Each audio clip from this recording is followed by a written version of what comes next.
Bonjour, bienvenue sur cette vidéo. Je suis Delphine, praticienne en nutrithérapie et micronutrition.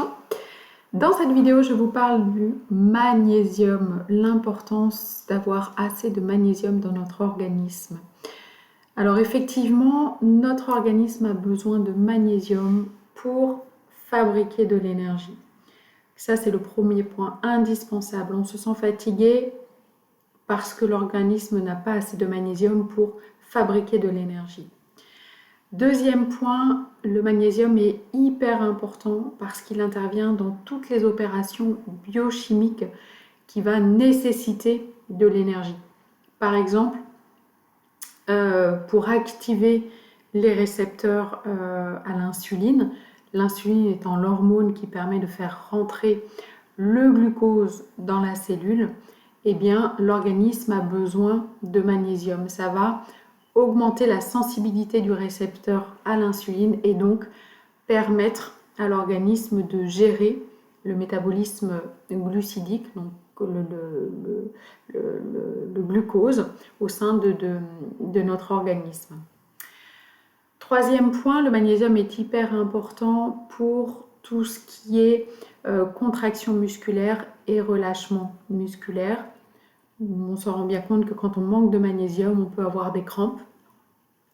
Donc le magnésium permet une bonne contraction et relâchement musculaire, comme il permet également une bonne microcirculation. Il améliore la microcirculation puisqu'il va relâcher les muscles lisses et donc les capillaires, les globules rouges vont pouvoir bien se faufiler au sein des muscles lisses à partir du moment où ces muscles sont bien relâchés et qu'il y a assez de magnésium dans l'organisme.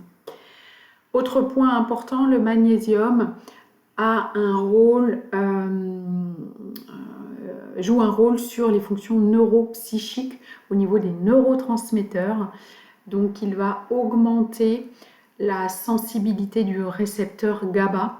Le GABA est un neurotransmetteur, l'anxiolytique, je dirais naturel, qui va nous permettre d'être détendu, décontracté.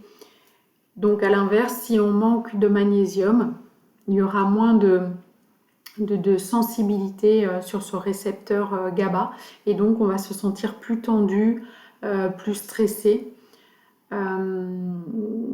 par manque de magnésium.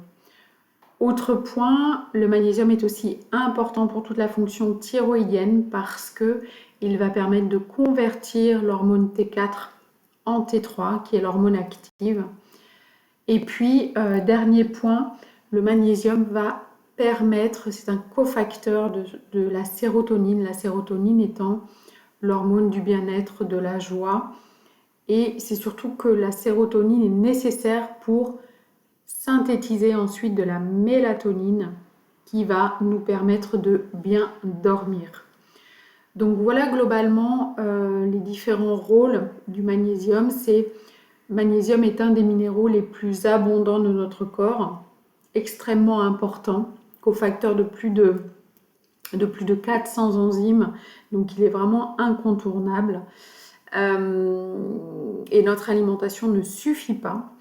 Donc je vous propose dans une deuxième vidéo de vous expliquer quelles sont les causes de déficit de magnésium et comment on peut évaluer un déficit en magnésium.